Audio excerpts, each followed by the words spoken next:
For the next step, we're going to do an upright cross stitch over the big cross here, and I'm going to anchor with a pin stitch.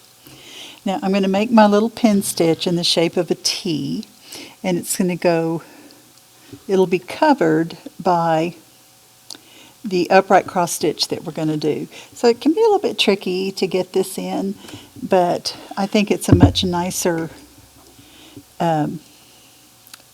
look to make a little pin stitch like this. You don't have thread carries that are going to show on either side. If you were to weave in through the backs of the previous stitches. And so just bring this needle up here. I'm going to snip this off, and now we're ready to keep going.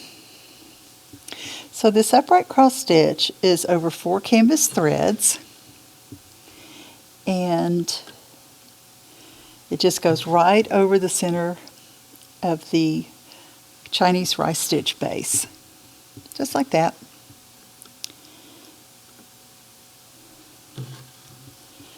We will do another little stitch before we finish the border and move on to the large motif stitch. But I did want to point out that we're going to have a filling stitch right in the center, and this is just the Chinese rice.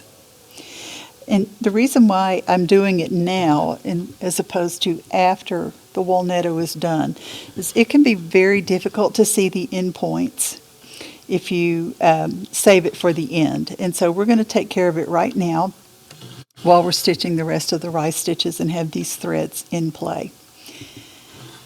Okay, I'm going to continue stitching this around. Then I will come back and show you the last step for finishing the border.